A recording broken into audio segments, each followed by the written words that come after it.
Hallelujah, യേശുവേ നന്ദി, യേശുവേ സ്തുതി.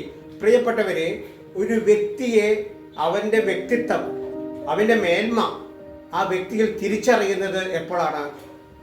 ആ വ്യക്തിക്ക് ഉണ്ടായിരിക്കേണ്ട ഏറ്റവും പ്രധാനപ്പെട്ട ഗുണം, അല്ലെങ്കിൽ മറ്റുള്ളവർക്ക് ഈ ഗുണമുണ്ട് എന്നുള്ള ഒരു തിരിച്ചറിവ്, അതെന്താണ്? ഒന്ന്, എനിക്ക് കുറവുണ്ട്,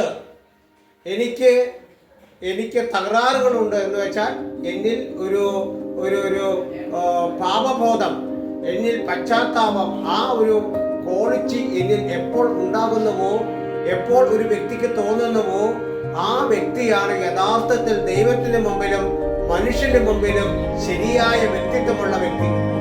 ഉസിയ രാജാവ് മരിച്ച വർഷം, അതായത് യെശയ്യാ പ്രവാചന പുസ്തകം 6-ാം അധ്യായത്തിന്റെ 5-ാമത്തെ വാക്യത്തില് യെശയ്യാ എന്ന പ്രവാചകൻ ദൈവത്തെ തന്റെ കണ്ണുകൾ കൊണ്ട് കണ്ടു കഴിഞ്ഞപ്പോൾ ആ വ്യക്തിക്ക് തന്റെ കുറവ് മനസ്സിലായി.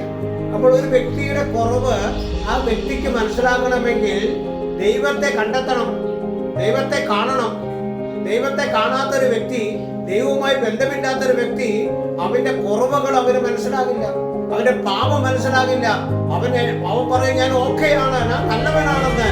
നാം ദൈവത്തെ കണ്ടെത്തുന്ന ഒരു വ്യക്തിക്ക് ഈ കുറവ് കണ്ടെത്താൻ കഴിയും. ഈ കുറവ് കണ്ടെത്തി കഴിഞ്ഞാൽ ഞാൻ പാപിയാണ്, ഞാൻ കുറവുള്ളവനാണ് എന്ന് ദൈവത്തോട് ഏറ്റുപറയുന്ന ഒരു വ്യക്തിയെ സംബന്ധിച്ചിടത്തോളം ദൈവം അവനെ ഇടപെടും, ദൈവം അവനെ രക്ഷിക്കും.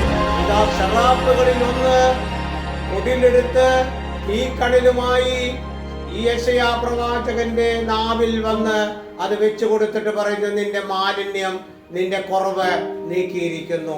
Price the Lord. ഹല്ലേലൂയ. യേശുവേ നന്ദി.